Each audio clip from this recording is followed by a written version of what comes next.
Hi, welcome again to another episode of Inside the Mind of. Now we are at episode for episode 14 already, and we are excited to actually talk about depression. It's really weird to say that excited to talk about depression. Yeah, but yeah, that's our topic for today. And it's very important. For the previous episodes, we've been talking about uh, yeah. For the previous episodes, we've been talking about lots of things in regards to the mind, and yeah. So here the audio is feeding back. Yeah. Okay. So yeah, previous episodes we've been talking about lots of things in regards to the mind. So there were topics in regards to NLP. There were topics in regards to hypnosis and hypnotherapy. And it's really my passion to make people aware of how these things work because it's a mind technology that helps a lot of people right now. Okay, so I was graced to receive a message from a friend in Cebu. She messaged me, and it's really a blessing that she's here joining us right now to actually share her passion, her learnings, and experience to us. So if you're joining in, I suggest if you have any questions or comments, yeah, please do message us in the comment section so that we'd be glad, of course, we'd be glad to assist you and answer your situations and questions here. So let's welcome one of my good friends, Sameera. Welcome, Sameera. Hi, Ken. Thank you so much for your very Yeah. So to give an introduction, okay, Samira is an internationally certified mind wellness coach, a certified master, yeah, guys, master NLP practitioner, and a certified clinical hypnotherapist, and also has a master's in psychology. And her specialty, she works with mood disorders like depression, anxiety, bipolar, the people who have bipolar syndrome, learning disabilities, PTSD, and borderline personality disorders. Let's talk about more of that later. And yeah, hi Samira. Yeah, welcome to the show. Thank you so much, Ken. Thank you, Ken, for having me on the show. I'm Yeah. really excited with those pings coming to me and people joining in. It's so nice to be able to reach out through this platform, and I really want to help. Thank you for it. Thanks a lot. Yeah, actually Samira is in India right now. So, yeah. How is it there? How long will you be in India? I am going to be in India till 15th of July. I'll be back on 15th of July, actually. Oh, okay. So Yeah. just a question. So most of your practice, you're doing your practice right now here in the Philippines in Cebu, right? Yes, because I stay there. I live in Philippines since 7 years now. This is my seventh year, Oh, and last 2 years have been in Cebu. Uh, oh, okay. I was in Manila earlier. Oh, we're in Manila. Yeah. I used to stay in Taguig. Taguig, near BGC. Yeah, nice. Right, yes. That's a very good place. That's a very Yeah. good place. So, in regards to tell us something. Tell us your story. How you came to be. What were your experiences and learnings before you came to what you're doing right now? Well, it has been a very beautiful story and a journey that has taught me a lot. And I'd love to share that with all the people who are watching us live and possibly would watch us later. Because I think that this story sort of is uh, possibly is getting repeated in a lot of lives, and Mm-hmm. I'd love to tell this. So I started as a very ambitious corporate manager, fortunately in learning and development. Okay. And my because I was always I was a bachelor's in psychology as well, and I have read psychology. A lot uh, interest was really towards behavioral sciences. So kind of sort of did a lot of, made a lot of programs for managers and behavioral science. And I somehow realized that, what is missing is that we're wanting them to change something on the surface, but we're not able to change anything in them internally. So we're ready to change the structures, but we're not changing the people really. Or not inspiring them enough to go towards something that is better. And therefore I realized that it would help us, it will help me do something more personal with them. And from there, it went on to be, more of, okay, I want to get into coaching, etc. And then the shift happened to, the interest went to therapies. From therapy, so it was like, I have to do something that makes me a more licensed practitioner of mental health. And that's the story. And I'm sure that, a lot of people like me, the corporate sector, sometimes feel that it is just not exactly what they want to do. And I'm sure that after they listen to the story, I'm telling you guys, it's possible. I'm really old and it's still possible, okay? All right, so if you want to change it, change it. Yeah, I really love the words that you said there, change internally, and to do a more personal approach. I even wrote it down because as we're working with a lot of people on a daily basis, we get to see sometimes they give us answers that are just superficial answers, but as therapists, we do see that we want them to change. We want to assist in their positive change. So usually when I talk to people, I sometimes I have to be an asshole to just get their emotions out so that they would give better answers. Do you do that sometimes? Do you do that sometimes? Yeah, for them to change internally. Yeah, sometimes I just have to pull some strings so that trigger. Yeah. So yeah, in regards to the topic, it's very interesting that our topic right now is depression, because it's a common word nowadays. If when I have a friend that's sad, they say he or she says that I'm depressed. When they're lonely, they say I'm depressed. What is depression? That's a very interesting question, and I know how the term is now becoming it's more of a fashion to say I am depressed. And that's also another discussion that we can have, why people want to call themselves depressed. It's not a very healthy feeling anyway. So, but what is depression? Let me try and explain this in a way where I'd like to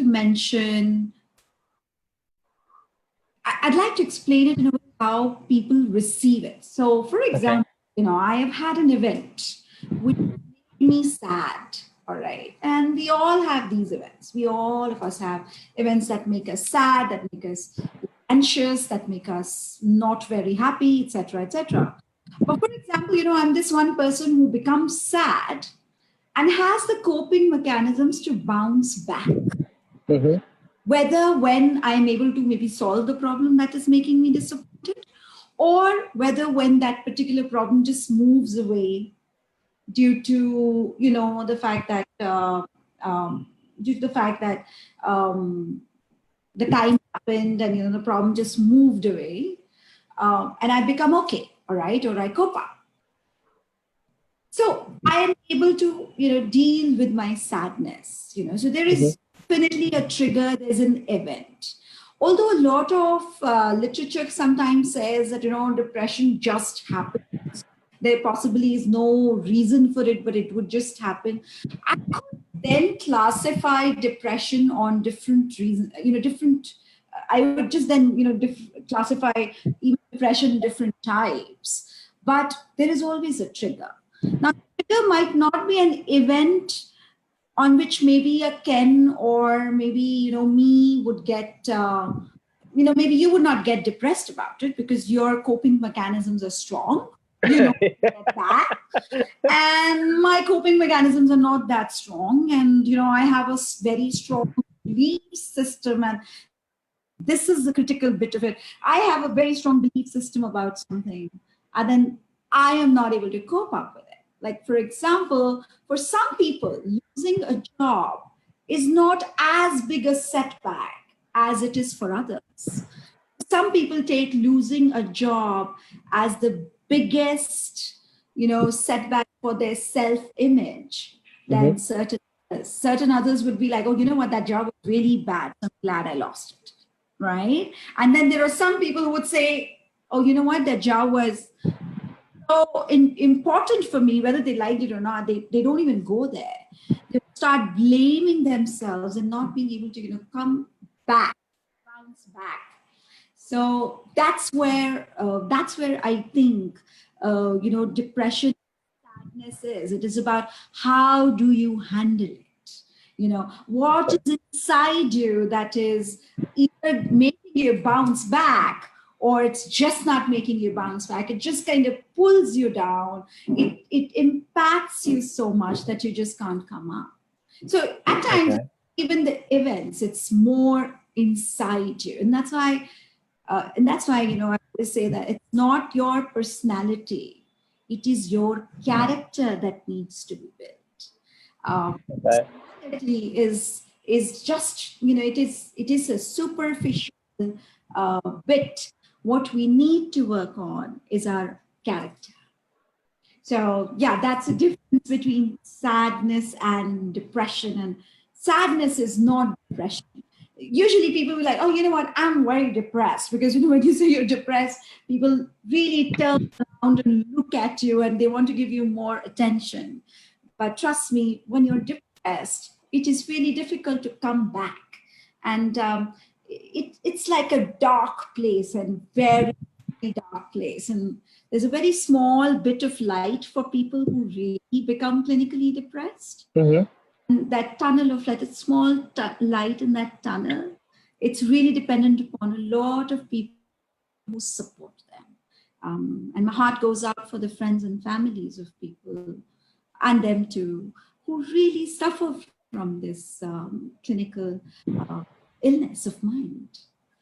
Yeah, it's a connecting question to that. How can you say that you're clinically depressed? Can doctors can anyone say it that I'm clinically depressed, or do I have to go get myself checked first? Please get yourself checked. Please do, because it's not fair for you to give yourself a title of, or anyone to give a title to you or a label to you that you're depressed. So please get yourself checked. And yes, there is a proper diagnostic criteria for you to be clinically depressed. It depends on the amount of time you felt those symptoms, the severity of symptoms you felt, how many symptoms you felt, how often do you feel them, is there an obstruction in the depressive symptoms, in a sense that are there times when you feel that, oh, today I'm so happy that I could even, sort of buy a mall. Then you're really talking about something else. You're going towards becoming a bipolar. So yes, you need to get yourself checked. Please do not accept labels, and please do not give yourself labels. Yeah, because most of the time in like get-togethers, or usually here in the Philippines when people drink, it's either they're talking about women, or for me as a guy, when we go to drinking sessions, it's either we talk about women, games, or problems. That's mostly it. So and then there are friends, guys. Please always take care of your words, because a simple suggestion like maybe you're depressed would actually feed the mind of your friend that he could think that he is depressed, and he would search Google. And once you search Google, you'd see a lot of symptoms. Yeah, Sameera, let's talk about that. Symptoms. What are the symptoms that could say that a person is depressed? Well, there are several, but there are 5 of the ones to just list right now that need to be there for a period of 2 weeks continuously. 2 weeks. You need to start getting a little worried about yourself and see a practitioner. The best thing is to go to a general practitioner, and I'll tell you why in a bit. But because you have to also. Okay, I'll go into it a little later, but here are your symptoms. So the symptoms include loss of appetite, extreme fatigue, not being interested in things you were earlier interested in, not finding pleasure in things that you used to find pleasure in, being lazy, not being able to get up, no interest in motivation, extreme, sadness that is pervasive. In a sense that, even if there is a event that happened that made you sad, even if that's finished, it's over, or it became happy event, for example, the sadness is pervasive that it happened. When you feel that, your body, you don't have the control on your mind to not think otherwise. These are some of the symptoms that are there. If you see 5 of them staying with you for, say, around 2 weeks, something you should be worried about. And worried in a sense that, it's a good idea to show a doctor. Not everything becomes about, trust me, depression is the common cold of mental illness. And because it's been prevailing for a very, very long time, and people have become a little more open, there's a lot of research on it. And there are a lot of people who suffer. There is a lot of stuff that is available in terms of therapy, medicine that a person can do. I am not a vocalist of medicine. I would not want antidepressants very soon. I'm not going to talk about it. Yes, there is therapy. I could probably I share the same sentiments coming from our practice, but there are lots of friends also that are taking meds. For me, my belief on that, probably I could say it. My opinion on this, it's to suppress. And as an NLP therapist, as a hypnotherapist, suppressing doesn't help for me. So the problem's still there. It's still there. So that's why I tend to. It's perfectly fine for my friends to take the meds as long as they know that they also have to work to go with the deep work also. Absolutely. Yeah. But usually I'm going to go to the usually later. I'm going to just go a little backtrack again because I want to touch why you should see your physician first. Oh yeah, sure. Right. So I'm going to touch that. Now, why should you see your general physician first? Is because your general physician is going to take out all the, physical causes of, or eliminate all the physical causes why depression could happen to you, right? So for example, if your body is not functioning well, if there is a hormonal disbalance, there is high thyroid, for example, or low BP, for example, then, these things cause chemical compositions in your brain to change, like in your body, which causes depression. So it's a good idea to really visit your general physician so that he can eliminate those and then move towards, what are the other reasons due to which it is happening? Please understand, anything that happens to your brain, yes, it is a function of, to your mental health, yes, it is a function of a lot of environmental and social factors, which I'll discuss. Also a very huge function of the biological factors. And I think that's the end of the road and that's done because there's a problem in the genes or there's a problem in your chemicals or you're done. No, there is a way to fix it. That's where I think most of the antidepressants come. But please, please, please ask your physician what kind of antidepressants you should take, because some of them, if you would just co-combine them, say medicines for your BP or medicines for your sugar, they can really have an impact on you. So please do tell your doctor about those drugs. Yeah, I took note of it here. So most of the factors that trigger depression would be, number one, you should check biologically and check your environment. So, the way I would like to say is, when you're feeling these symptoms, ask yourself this question. Okay. What am I doing to myself biologically? How is my sugar? How am I a diabetic? Do I drink a lot of alcohol? Do I think that my blood pressure is all right?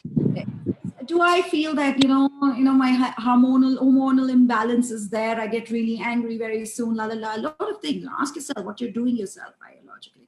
See what kind of diet you trust. Yeah, is there a diet that induces depression? I'll tell you something. This is what, and I'm going to just say this, and I'm going to leave people to think about it. So I was walking towards my gym. I think this was yesterday morning. I was walking, and I'm in India. Okay, so I'm walking, and there's this huge cage of chickens in it, which are and this guy is that those chickens basically to the slaughterhouse killed. Okay, and the chickens know it. Of course, they know it, right? They're gonna be killed, and I just, I'm walking behind it because this cage is moving in front of me slowly. I'm able to see the birds, and I'm able to see their eyes, and I'm able to see the fear in their eyes. And I want to tell, and I'm also a Reiki healer, and I'm a energy healer as well. So this is really coming from that energy healer point of view, and not a little bit of science and metaphysics too. The point is that what you eat, you become. Yeah, right? Yeah, that's for sure. So what you're eating a frightened bird that's going to get killed. It's damn happy. It's not a happy bird, and you're eating the unhappiness in them. You're also eating their cellular memory of their death. So I'm sorry, it might be just sounding too, I'm getting scared. But I'm just kidding. Yeah, I'm getting but scared. It's important. Yeah, that's a good point to it. I haven't thought about it, honestly. And that's a good point. I'm thinking now about what I ate earlier. Yeah, that's a sign. I'll probably eat some noodles later. So go ahead and eat vegetables, please. It's a good place to eat vegetables, Philippines. I'm telling you, it has some really nice ones. But I'm just letting you know, guys. So when you eat, that diet that's going inside you, and it is impacting you. It is. Don't feel that it's just gone. No, it's in you. That's what you've become. So it's and a lot of research has shown this. It's important for you to us to realize what we're eating. Yeah. So food. Is there a specific food that usually could make yourself sad or depressed? Because there are some studies that chicken has, if you eat lots and lots of chicken, you get more emotional. Is that true, or do you have any idea about that? First of all, I don't know how to define this word emotional. We all are emotional, but let me say this: if you see, there are certain emotions that we need to have. Okay, yeah. And we need to have certain hormones, and there needs to be a certain balance, right? When you're eating a foreign object that also has that hormones, you're making your hormones go in balance. Isn't it? Because you're eating more of them. So you're intaking more of it. So it is going to impact you. Now, whether you eat a chicken or a fish or a pig or a whatever, it's going to impact you. So yes, it's a good idea to overall move towards more raw food or a raw food. Yeah. And a whole grain diet, plant-based, to what we are really, what the Western culture is really moving to, and I think now I feel that people are becoming more conscious, and they're looking forward to choices they can have on plant-based food. I'm really glad for it to go towards that. And maybe, you know, in my next podcast, I could talk about how you can save seeds and grow plants and vegetables inside your house. I do that. I do that myself. Yeah, it could also save money. Right? It does. It could save money, yeah. And that's organic. You don't need to use pesticides and all of that. So don't panic. It's organic. Yeah, don't panic. It's organic. So going back to the questions that we have here, do you have a story that actually made an impact on you in regards to depression? Say that one more time. What was that? Do you have a story, a personal story that made an impact on you in regards to depression? Yeah. Sure. So, yeah, I think specifically during, I think, you know, all the transition phases of a human being, very sensitive phases, you know, like, for example, when you're going to school, or when you're going to high school, or when you're going to, even if you're going to a new school, or if you're going to college, outside the country, inside the country, you're changing your friends, you're changing your location, you're getting engaged, your first date, your first boyfriend, your first serious relationship, all of these transitions are like those sensitive areas, you know. Because, you know, those are the times when you are practicing a lot that you have learned through your life experience. So I'm going to give you an example of mine. So when I got married, I'm married for now, I think 15 years. And nice. Yeah, and I'm married to the same man, yay.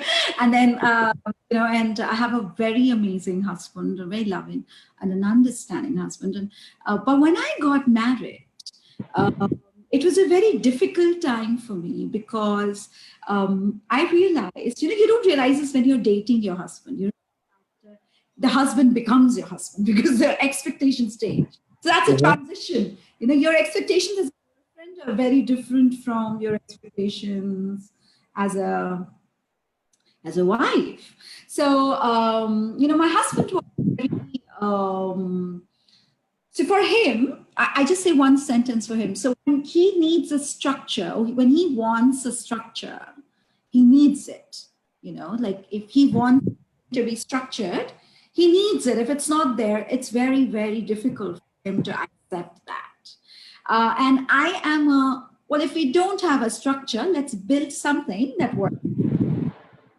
And it's okay, right? And if you don't have a structure, it's okay. You can build it like impromptu, like this, you know, this is what I enjoy. But you know, when you move towards your married life, and that's where I'm coming from, like, you know, depression can hold you back in a sense. It can make you rigid to change because somewhere in belief systems, it is harming you in a way that, you know, you're thinking, why should I change my set of beliefs? And focus goes away from, say, marriage as a relationship or courtship as a relationship or partners as a relationship. It goes from there to fixing your partners or fixing people in your family. You know, and the expectation is, well, because I don't want to change because it's so difficult for me to change that one belief system I had. Like, for example, my belief said, why should I do it only because I'm a woman? And there was this once when I got a client like that. And this client is very hell-bent on, I am not going to change anything because, you know, that kind of proves that I'm changing it because, you know, you're expecting me to change because I'm a woman and I'm not as good as him. And the lady was ready to forego her relationship for it because those negative thoughts just take over you completely and they don't let you work on your belief system. So there is a lot of inner work that is required for something like depression that is beyond an antidepressant. there. There's a lot of inner work that one needs to do. So this is my personal experience of having this one client who was ready to everything, because, and she did lose her job. She lost her job. She almost lost her husband because she was not ready to make small compromises, like silly things like, what will you eat should be what I want to eat rather than what he wants to eat. Right? Okay. Yeah, because you don't want to even do that. That's a common problem here in the Philippines. Probably the world, you know. Yeah, where do you want to eat? What I want to eat. That's two different things. Yeah, fine, but then you don't want to divorce your husband because you divorce him. You don't want to eat what I want to eat. You don't want to do that. That's a difference. That's a funny thing to talk about. But yeah, I was really as I was browsing on these questions and how do you handle because of course as we have lots of friends, okay, and most of our friends, some of our friends have depression. So as a friend, how would you help your friend with depression? How should you approach your friend with depression? Should a shoulder to cry on, or you could just lend your ear? Is that enough? Or do you have other steps that you could probably take to actually help your friend who's having depression right now? There are many ways you can support a person with depression. The first thing is, if you're not sure that this person has depression, don't call them depressed. See, it's very important to take the responsibility, because our words go into people and they really affect you at certain parts and certain belief systems they trigger. Okay, so I think the first thing is, before you call someone depressed, try to see if you have a better word if the person is not diagnosed as depressed. Okay, let's just not use the term as water. It's not water. Okay, it depresses. It's a disease, illness of mind. And it does affect people a lot. I'm an admin of a group that supports people who have this mental health problems, and I'm telling you, there are 22 admins in that group, because the number of posts you get, you have to really, there are too many, and you have to really attend to all of them. And yeah, so it's really, really, what I'm trying to say is that people really suffer from it. So don't call anyone depressed if you don't know that they are. That's number one. Yeah. Number two is that if the person is depressed, or that he's suffering from this particular condition, it's important to understand, if a normal, anybody and everybody wants to belong to a group. We're people who always stayed in a group. Although, the digitization and a lot of other things have sort of made us go into smaller compartments, we still seek groups. That's why you have a Facebook, trust me. So they need as much support as you do. The first thing is, the two things I'd like to mention. So if you want someone to look at their symptoms or look at their behavior, and you want to encourage them to go and see a practitioner, please don't say, I think you're depressed. Don't say that. A better idea is to say, have you noticed certain changes in your behavior? Do you think that you're not able to move on from this specific thing that's making you sad? Would you think, considering at why you're not able to, say, enjoy these movies or, going out because you used to at one point in time?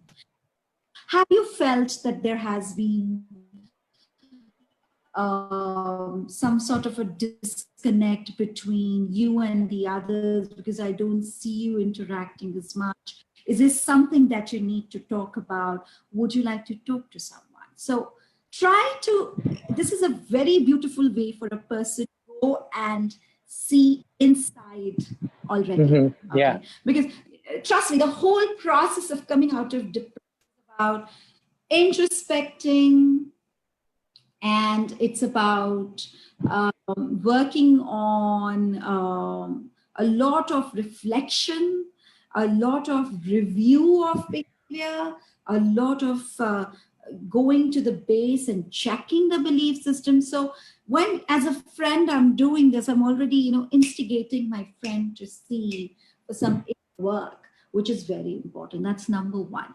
Number two is, for example, if somebody's been already diagnosed, is gone to a doctor, trust me, it is a very important thing for you to be a listener. It's to be a listener. Hey, I'm giving you a bonus tip what you could, possibly do with your friend who you're really talking to, or you're discussing with them. Try to ask them, what is it that triggered this? Okay, so let's discover why you thought that, this particular person or this particular job or this particular boss, this particular colleague of yours is after your life, for example.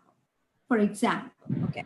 Then you ask them why they felt it, and ask them to keep on, laddering it. Okay, why they felt it. Okay, maybe they felt it because this person said something. Okay, when this person said this, why do you feel that he's saying it only to harm you? And then when he says, oh, I think he's harming me because, he doesn't like people who are very introvert. Okay, why do you feel that he thinks you're an introvert? And then, do you have any evidence of him not liking introvert people? And you kind of ladder it, you reason it, you ladder. Trust me, there would be a base level you will reach, which would be their biggest fear. For example, I just don't want to be left out, or I don't want to be seen as a loser, or I don't want to be looked as someone who's not good enough. And it starts from there. There is always a reason why. There's a base emotion that is driving all of us, and that base emotion does come out. Yeah, just to add, so just to recap what you said. So number one, don't call your friend depressed. Okay, that's one thing, because you're feeding the subconscious mind that they're depressed. So as much as possible, I don't use. I could just say the word depressed probably one time and just change the wordings. Yes, so how are you feeling? Yeah, feeling. Yeah, do you feel differently? Do you feel a little more severe? Do you want to work on this? Da, da, da. Like this. I mean, come on. When someone suffers from cancer, we don't go and say, oh, he's a cancer. You don't say, right? You repeat it all the time. You don't do that. You don't do that. So don't do that with somebody. See, only because a person has a mental illness and that's not impacting his body, or he's not inside the hospital yet, does not mean it is any less severe. Yeah. It is a highest point of pain for that individual. Trust me, it is. Yeah, the next point that you said is in regards to showing support and joining groups. Just to because I also join groups so that I could talk to people sometimes when I have the energy to help other people. I sometimes answer questions in groups for mental health. And is it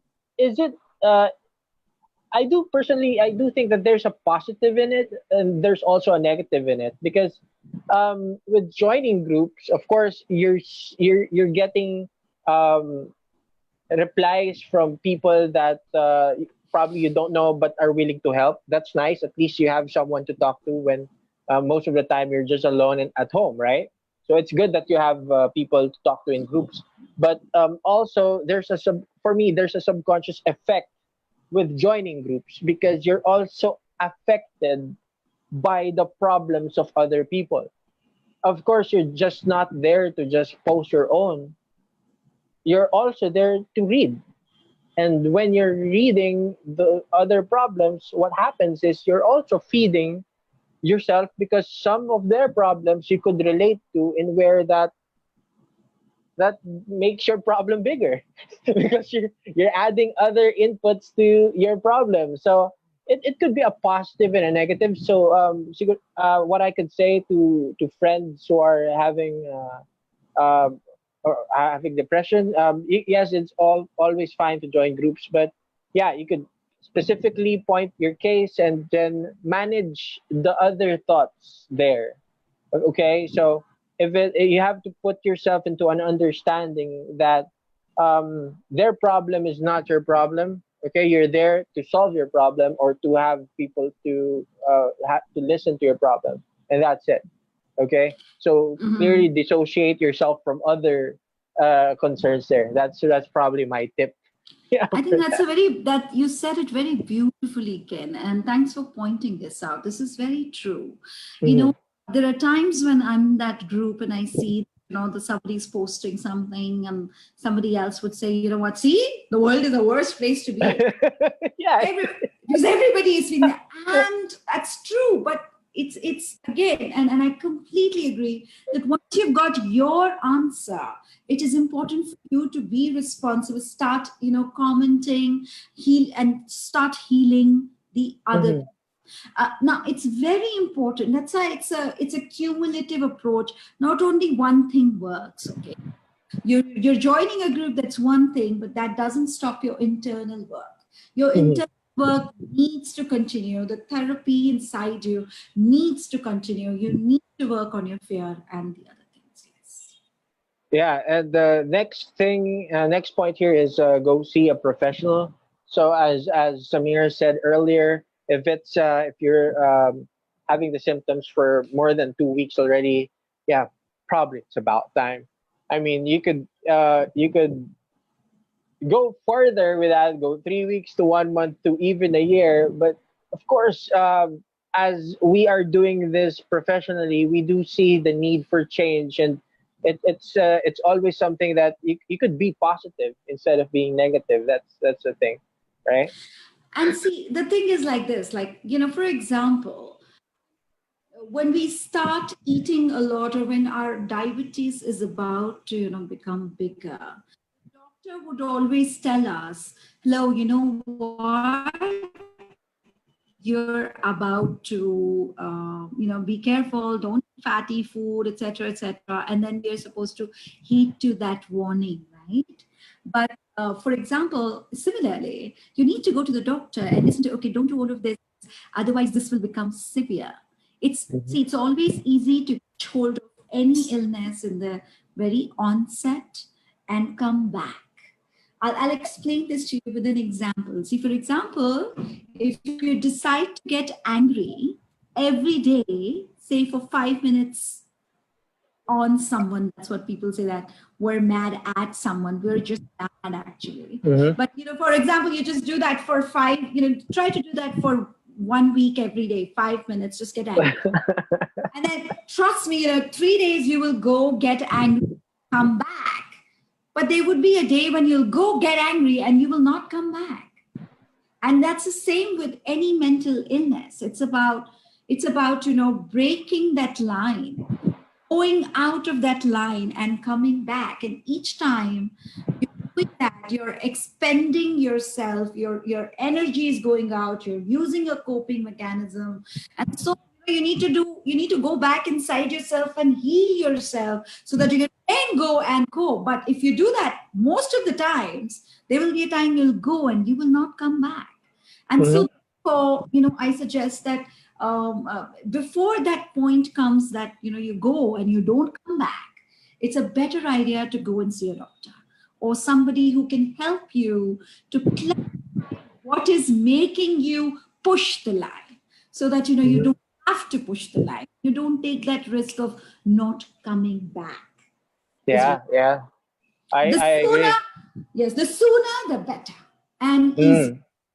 Yeah. Yeah, it's like Incredible Hulk. Yeah, he's always angry. but Incredible but yeah, Hulk. to add to that, what I was writing down here in my notes is you have to be aware. Okay, to the people watching, you have to be aware that, quote unquote, you have control.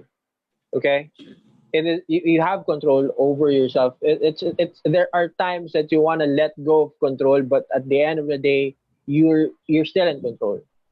Okay, so in regards to helping your friends or family members with depression, it's always something that you can always play with attention. Okay, so if they feed the feeling of depression, they're feeding it energy and attention. Okay, so what you could do to help better, besides being a shoulder to cry on, or you could lend them your ear, you could actually shift their attention from that depression to a different angle, like make them play games or make them read a novel online. That could shift their thoughts from depression to a different thought. Okay, so one thing that we've worked with in regards to this, to depression and anxiety, is managing thought. Because if you could manage your thoughts, of course, thoughts becomes a feeling. So before it becomes a feeling, you manage your thoughts. You get the computation for that. You could manage your feelings if you could control your thoughts. That's what I believe in. So yeah, going back, be a listener. That's one of the things that you could do. And last but not the least is, Sameera, correct me if I'm wrong, find the trigger. Find the trigger. That's where I was coming from. I was just wanting to add, when you said thoughts, I mean, that's easy for a person who is possibly very resilient, is very good in her coping skills. But once you have the vulnerability to be depressed, which is that, you go and you're not able to come back, for that person, it is very difficult to manage their thoughts, because their thoughts are already, it's like this, the thoughts are coming, they fill up, they go into this different, dark tunnel where they become dark and gloomy. And then they come out as dark and gloomy thoughts, resulting into dark and gloomy feelings. It's for example, Yeah. it's like this. I look at this glass, and I like the way this glass is looking. But you looking at this glass and you go, oh, it's an empty glass. Right? So it's how I look at the world. It's like, you're wearing a glass. The map of the world, yeah. And you're just looking at the world in a different way. So the trigger is very important. And that is why I said, you should go soon, because if you catch hold of this trigger in the very beginning, you're still co-conscious of this trigger. Okay, you accept this trigger. There have been times that people have come to me pretty late in life where they've come to a point where they would not acknowledge the trigger. They were like, no. Although my past had all the things that support the way I look at, say, relationships, it has nothing to do with how I feel right now. The problem is with someone else, So when you're going early, you will find the trigger, which usually has to do with most of our belief systems are made in our childhood. So today I give this affirmation to us that all our childhoods be complete and fulfilled, because when they are not, there are a lot of belief systems about a lot of constructs that are found. For example, money, parents, security, love, connection, impulsiveness, anger, mannerisms, a lot of them, And these are the beliefs that we grow with. And most, if we don't fix those dysfunctional belief systems, if there are any, for example, if you have a dysfunctional belief system about money, is that, I need to, say, for example, I need to have money all the time. And when I don't have money, I become this person. Then that belief system would be really severe if you lose a job. Because that's just right there and hammering you and saying, you know what, see, you don't have money now because you don't have a job. It's going to impact you more severely. So it's really, really important not to look at those thoughts, but also to figure out where are they coming from. Where they're coming from. That's nice. what is the base, where is the root, and then sort of, do the inner work. And you'll need help to do that inner work, because trust me, people, I'll give you an example, like, for example, an analogy. There was a Hiroshima that happened, an atom bomb, and a Hiroshima happened. Now, if, for example, Japan would have not changed their belief system on the fact that they can be bombed, they would have been a very depressed country, right? Mm-hmm. The whole country changed their belief system that they will not be bombed, they would develop themselves. And they created what they've created now, correct? Yeah. And it's the same for human beings. Our belief systems about things are not permanent.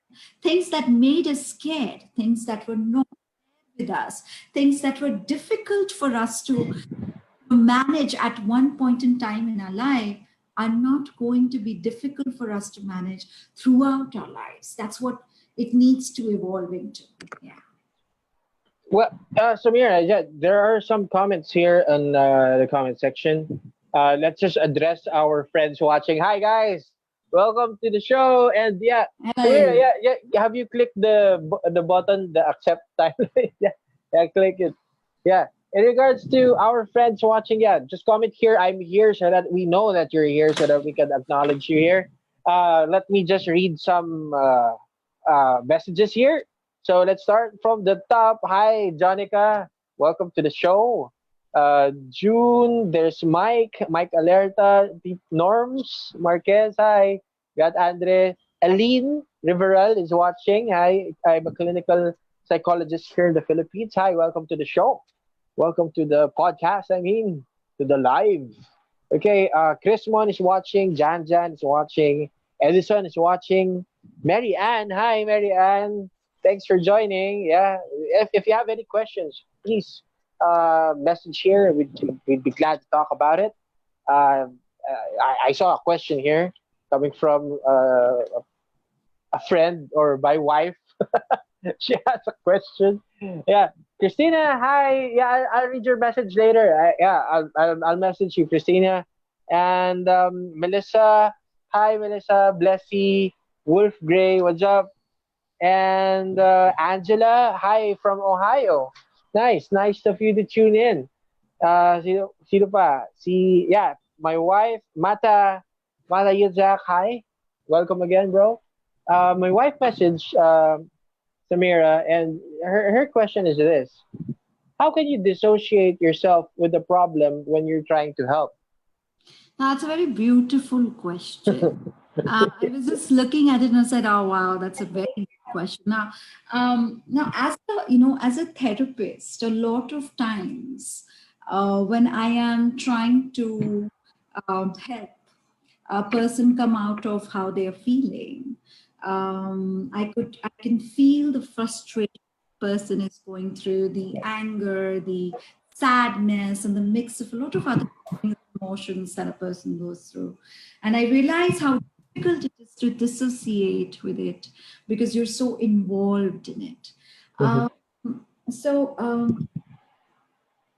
This is FEM, right? So FEM, it is very important, at that point in time to break the problem apart from the okay, and realize that the problem possibly has a solution, and maybe you are more able to look at that solution and help your friend. However, the emotions are extremely subjective to him. Like I was giving an example. If you will keep a glass of water in someone, or just keep a glass, see an empty glass, somebody would see a cut glass, very beautiful. So the emotions are very subjective. You might have a different emotion than how the same thing. It's very important to dissociate the problem with the emotion and realize that the emotion is created by a belief system that this individual has. It's not a subjective emotion it's not an objective emotion that's going to be uniform for everyone. And you have the liberty to have your own emotion about it. Yeah. So it's very important to do that.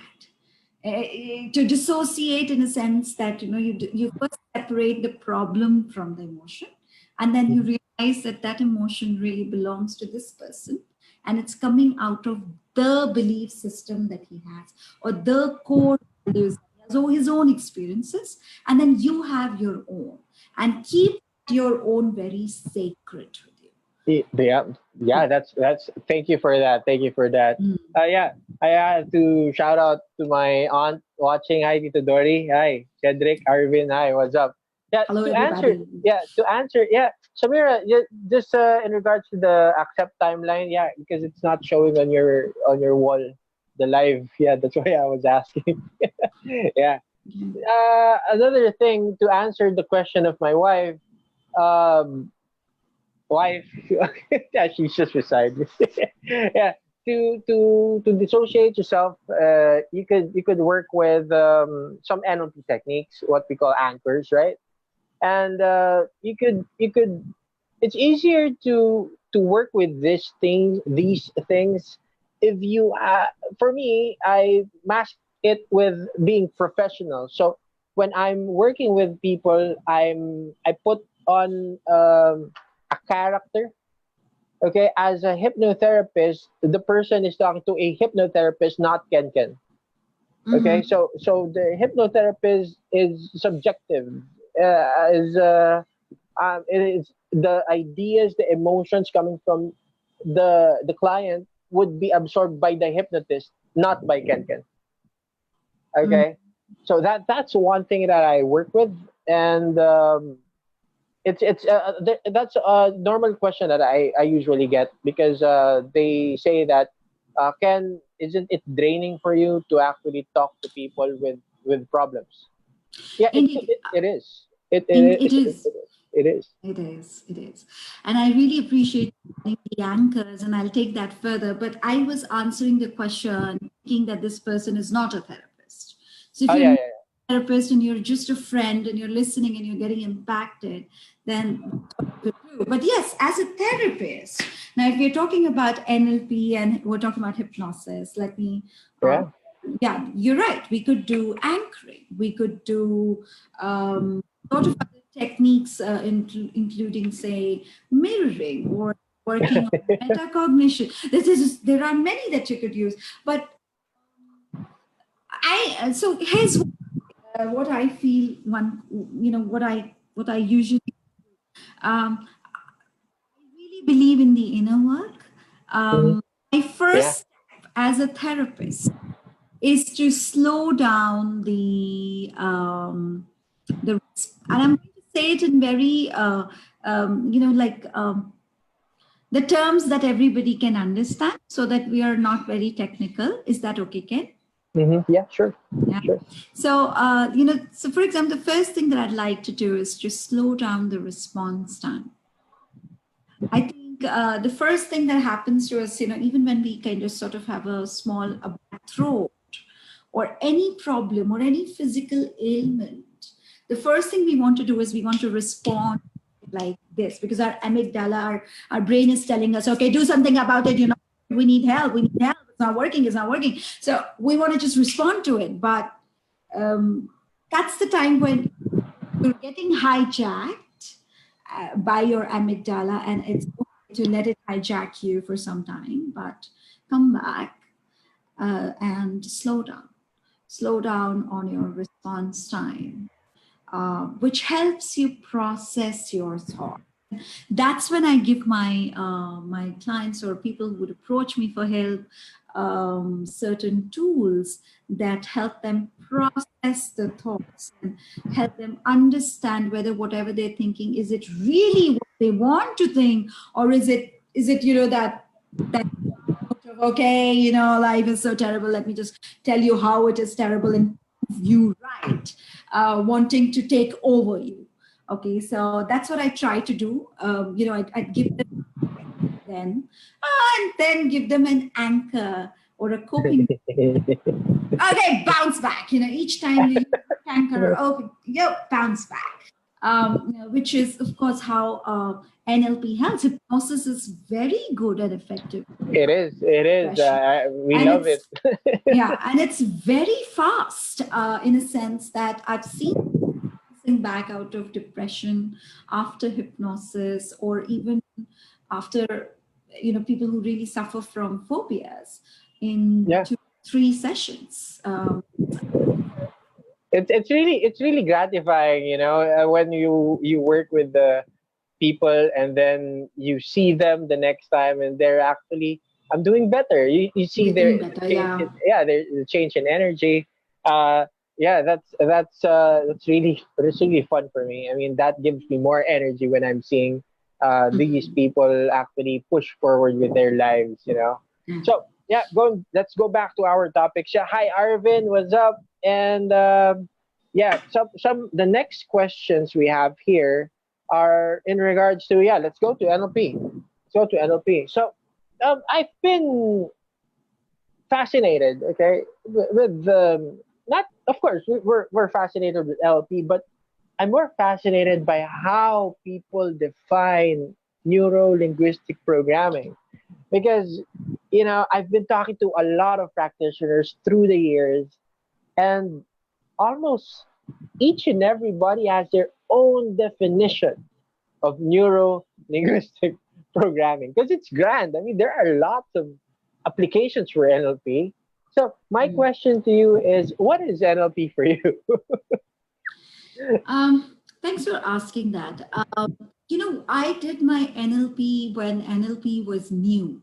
It was now it is pretty much there. It has been. Yeah, it is. Yeah. It is evolved and there's a lot more in it, etc. But when I did NLP, it was really new.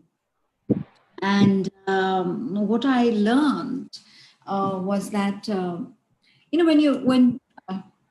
let me answer it this way. What stage of life I was in? So I was in a stage of life when I've just finished my graduation and I'm doing this job, and I feel that, okay, I need to improvise on how I understand situations in life, So NLP for me became a tool of processing a lot of things in a very refined manner. So, if, for example, if depression gives you those glares of looking at everything dark, NLP gives you the light. Okay. I get it. Yeah. Okay, it gives you the light to look at, you know what? No, actually, if I rephrase it, that's what he said and not what I thought earlier. So NLP can do that to you. So it's if you guys get, and this is for everybody who's watching me, like, if you guys get an introductory workshop, a 1-hour talk on NLP, that doesn't work. Don't miss it. Trust me. It's not that people are just doing it because, don't miss it, because those are such everyday using tools that can really, really help you. And you would realize that using some of them. It's just that you're not using them consistently. It's just that you're not using it in a more structured way. And if you would, your life, you would be able to solve problems yourself, which is so amazing, right? Like when we're able to do what we want to do in our lives ourselves, that is solve problems, just move forward. And yes, and so don't miss it. And that's what it did to me. It helped me really take care of my normal challenges that I would find in everyday life in a better way. For example, I learned how I could think about what I'm thinking, like say that, it sounds like, oh, what do you do that? How do you do that? Like, well, you just slow down and you think what you're thinking. For example, when I was about to come to this podcast, I was thinking, I don't know, this is, how can you be excited to hear someone about depression? Like, for example, so you think about what you're thinking, and that's so interesting, and that really enlightens you spiritually, makes you very aware of yourself. I think most of the mental illnesses, most of the mental health issues, or conditions start from not being aware of yourself. Awareness, I agree. And if there is any better platform of being easy and better platform of being aware of yourself, in a very scientific, structured manner, then it's NLP. I could say that confidently. Yeah. Well, yeah, yeah. It's a very good thing that I wrote it down. Tools for processing, because for a lot of NLP practitioners that I've met, they of course, the understanding is, of course, motivation for Mhm. coaching. NLP, some would say that NLP says it's neuro linguistic programming, neuro nerves, linguistic words, and programming the mind. Usually, that's what we hear, right? But as we go deeper and understand the concepts behind the techniques, you get to Mhm. see NLP in a different light. I mean, you as a master practitioner, you've been working with this technology for quite some time already, and it is a tool for processing. Once you get the hang of the understanding of NLP, you can see the world differently because, of course, you begin to add questions to yourself so that you could process it better. So if you're angry, you could instantly program yourself and just ask yourself, am I really angry? And that could easily diffuse the angriness in you. You know, Mhm. so with yeah, that's why I advise to my friends that if you want to learn NLP, go to YouTube. It's easy to check YouTube. If you want to learn more about it, check for workshops. And then yeah, Samira, do you do workshops there in Cebu? Yes, in fact, there is one workshop. I'm also a therapist with the Gestalt Wellness Inc. Southeast Asia. So there is this one workshop NLP that is coming up through them, and I would be conducting it in Cebu. This is in the month of, if I'm not wrong, this is in the month of November. But before that, there was this another workshop that I'm doing on relational therapy, where I Mm-hmm. will be using, and this is in August, where I will be using NLP and other techniques like CBT to work on relational. It's more of a relational group therapy, and of course, you could take some tools home. That's the intent. So Yeah. you could Oh, you attend. use CBT too? You use Yes. CBT? Yeah. So just a quick question. What's CBT is somewhat similar to NLP. What's the difference between the two? Uh, okay, I I always don't. get that. I always get that question. So might as well, since you practice also CBT, might as well ask it. Why, of course, I'm going to give a smart answer. I'm going to say, of course, different people made it. No. Okay, that's number one. And number two is that, so the way I look at it, um, it is who's, okay, I really like to explain things as to who's receiving it, okay? Okay. Yeah. Yeah. Yeah. Yeah. So NLP is like a tool. For example, when I give you an NLP tool, it's going to be a structure that I will apply. And Mm-hmm. how do I explain this? So I will apply and I will get a designated or a very specific outcome that I can expect. Okay. CBT, there's a better way to answer this, and I will re-answer it in a bit. So CBT is more, it goes a little deeper. It's more detailed. It is more expansive. It goes towards the spiritual side of mindfulness, Okay. and it picks up, it'll go deep, deep, deep to your belief system, right to your belief system over there. So Okay. somewhere when you're using NLP, you're changing something in yourself, but you're mostly doing a lot of rephrasing and something that helps you to bounce back. Okay, but with CBT, you're really doing some very deep work. It just a little like say one step deeper Okay. in Okay. terms of therapy. Okay, so I'm not saying which is better, which is not. It depends what you need, right? Like for example, if I need say paracetamol, then I don't need to get radiation, correct? So if somebody needs a rephrasing thing in life, then I don't need to maybe necessarily get into expansiveness of CBT. But if Yeah. something, it's like that is what is how I would define it. The other way I could define it is where it affects. Okay, so when the neuro-linguistic programming affects, of course, it affects the cognition, how you're thinking. It also affects a lot of emphasis is actually also there on what you say. Okay, how you take it inside. All right. Yeah. Let's say the filter of neuro-linguistic programming is little below the surface, but the filter of cognitive behavioral therapy, when you go through it, is a little too below, like really deep. Okay. And that's where the change is. Okay. I'm getting a visual of it right now because. Yeah. So if I could just kind of layer it, I would say, okay, neuro-linguistic programming is here, and then CBT is going here.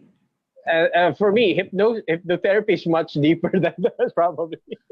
That will be hypnosis, yes. Yeah, hypnosis is actually usually my last resort to things, because if I could see that I could do just reframing and actually some NLP work on the person, I do get results instantly with NLP. But if I have to work deeper, I mix NLP and hypnosis. I could go with regression and timelines, and there are lots of things to do, like a 6-step reframe to actually make their subconscious just fix itself. Indeed, just put the messages there. But yeah, that is the deepest work, and that's why it's also misconceived as like they say, control and control. Like, so if I do hypnosis, am I getting under the control of somebody? And is that safe? So, that's where hypnosis kind of gets into a little bit of controversy. But here's where I would like to explain hypnosis to my live audience who've been very kind, putting questions and sending me hellos, feeling so good about it. Guys, if you don't stop, just keep on saying all of this. I love to talk. So hypnosis is more to do with, so you know what, there are too many times that you're actually in hypnosis during a day. Yeah. For example, when you're listening to music and you don't realize who's in the room, you're in trance. When you're reading something and you don't realize what's really happening outside, you're in trance. For example, if you're listening to me right now and you have no clue what's happening around you, you're in trance. And so you go into trance a lot of times in your life. And because you go into trance a lot of times in your life, in your day, hypnosis is not true to you. It's not really something that's not happening to you. It's happening to you. Always happening. Right. This is a more purposeful hypnosis. What we are doing as therapists is more purposeful hypnosis, in a sense that, within hypnosis, there is this variety, umbrella of therapies, like the corrective, the dream analysis, the regression, and many others that we're trying to do to make you feel, or to make your subconscious open, so that we could put messages that you need in your life, for example. And so you come to a therapist, and the therapist says that when we're going to do hypnosis, what they're trying to say is that you go into trance day to day, and go with us. We're going to give you something that'll help you. That's what they're trying to do. So that's how I look at hypnosis. It's a very beautiful technique. It's very impactful. It's very impactful. I agree. And it's way faster. It is. Just a thing here in the Philippines, though. Is there a difference here in the Philippines and there in India? Because I don't think so. Here in the Philippines, the perception of hypnosis is different, of course. There's a thing that we call here, it's called budol, and it's a way to actually trick people. It's like a scam here in the Philippines. So probably they use the concepts of hypnosis to deceive people. That's what they call here budol. So when they hear the word hypnosis, they instantly it's already anchored in them that it's budol budol. So it was funny because I was in as I said, I didn't sleep because I had a meeting earlier with some business people, and when I was there, I had to introduce myself. So of course I'm there. Hi, my name is 𝐾𝐞𝐩𝐫. I'm a hypnotherapist and co-founder of NLP Hypnosis Philippines. And most of the people were like, they were like, you can imagine their faces. They were like shocked. They were like, and I was like, why? Is there something wrong? You know what? Let me just tell you something about hypnosis. So this problem can unfortunately exists over the globe. Okay. Now there is a reason for it, and I don't know if Freud is going to get angry with me or any of it, but I'm going to tell you the reason anyway. So Freud, don't get angry. So hypnosis was the first technique that Freud tried to use. Oh, okay. Yeah, but he was not good at it. All right, so he was not very successful at it. So he left it. And he, he of course went into psychoanalysis, and we had psychoanalysis, the ego and stuff like that. Yeah. And therefore, hypnosis sort of kind of took a back seat, and then, Erickson brought it back, and Milton, yeah. Himself was a very good psychologist that people followed. But of course, Freud is a father of psychology. So because he could not, all of this happened. So, and, it cascaded in a sense. And that's what I'm talking about. The biggest controversy of hypnosis is the control. People do feel in control when you're doing CBT with them. Yeah, because it's questioning patterns, yeah. Yeah, so they are in control in the sense that, okay, so my therapist told me I'm supposed to do this as homework, and I'll do the homework, and I go back and we discuss, and we again do these steps, and I see if there is a difference in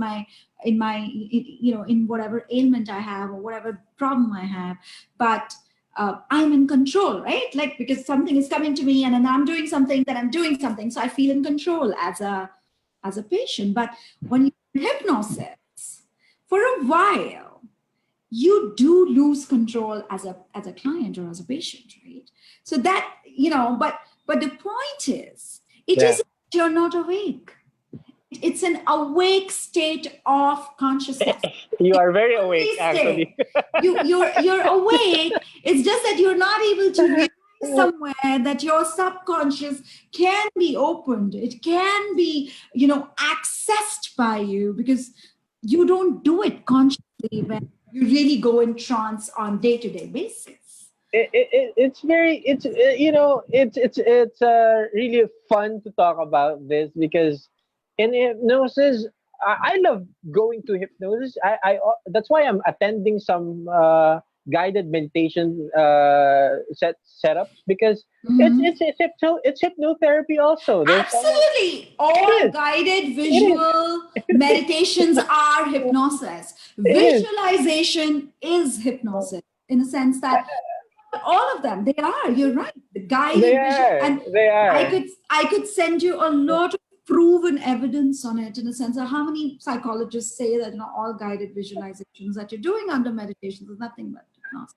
That's why I love it, because when you're as a hypnotherapist, sometimes it's hard to be hypnotized, because the process. Of course, your mind understands the process, how it works. Yeah. But of course, I enjoy attending these guided meditations right now, because I love the feeling of being under trance. You could just let go and just relax.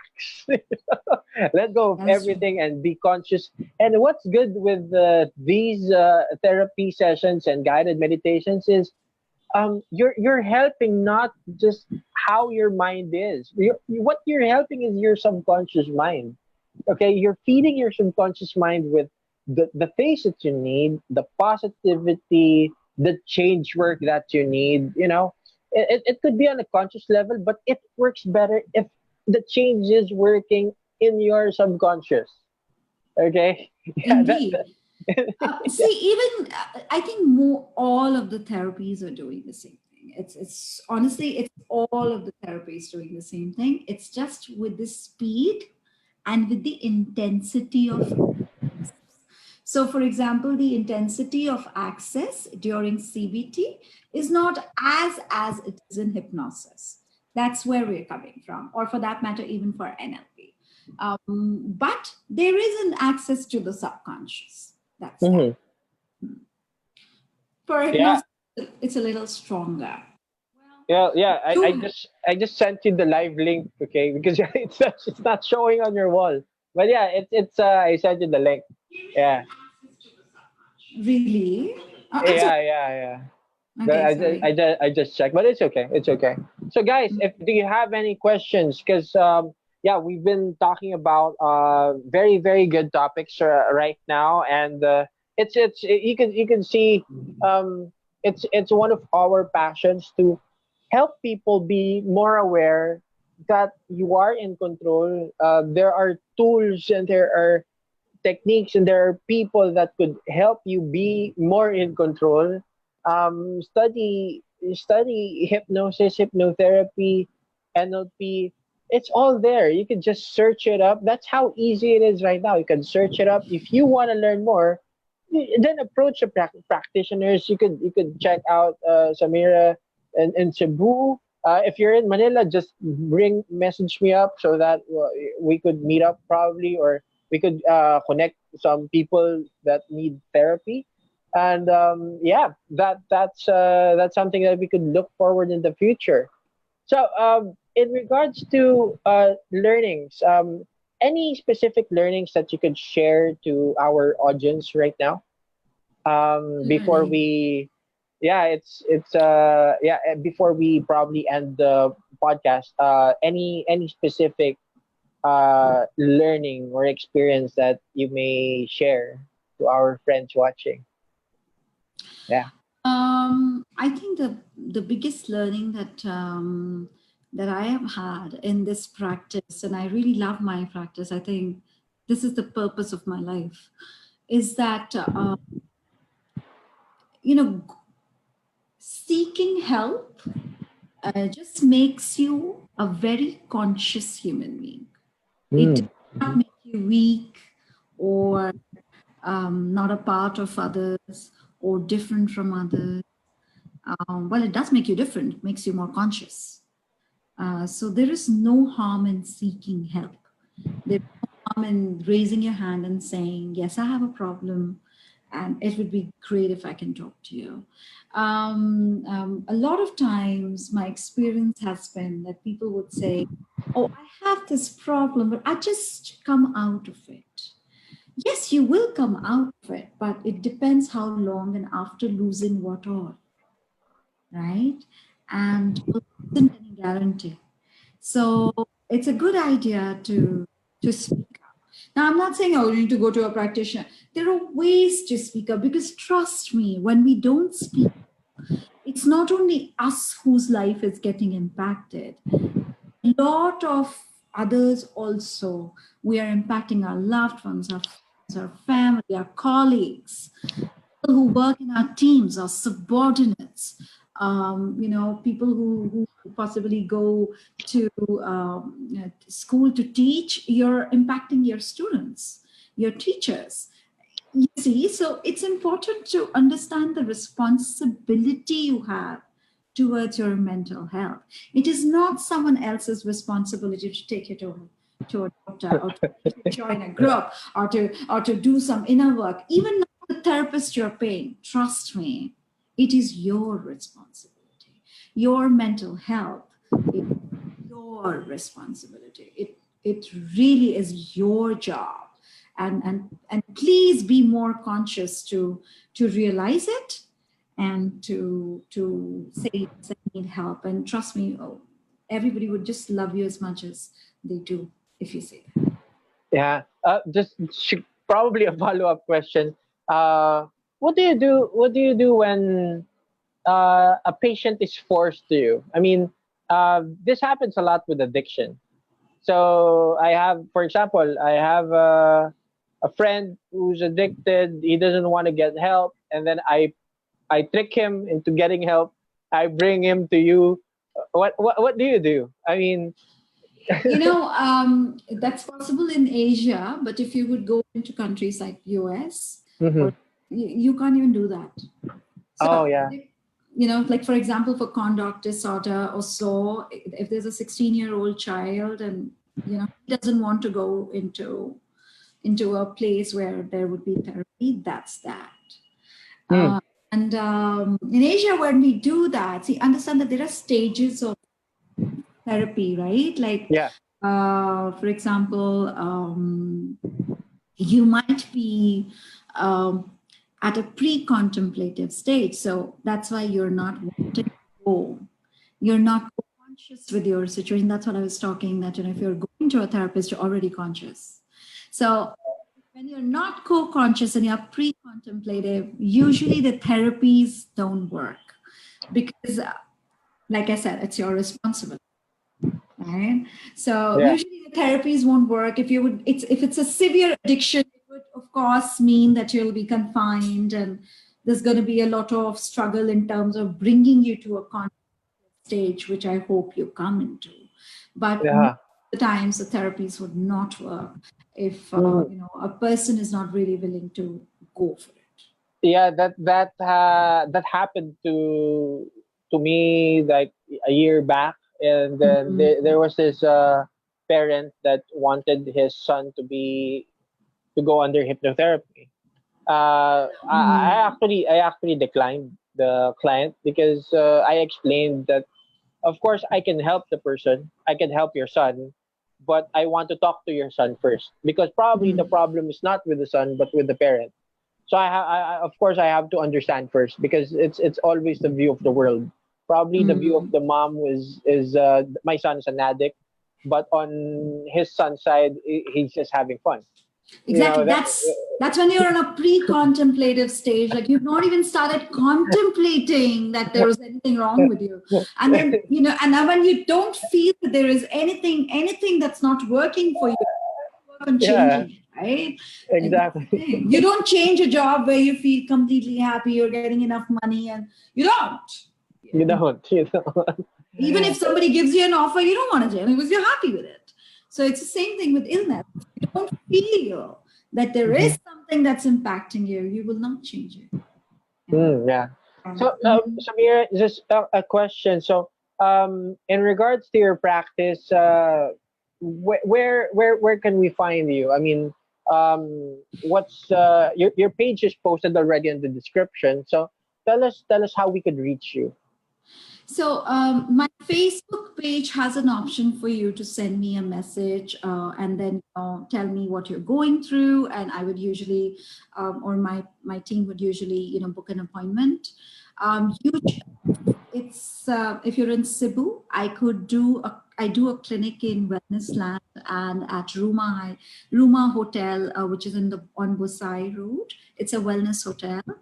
And I Nice. also, yes, and then I do this with in Wellness Land as well, which is a very popular place because of Dr.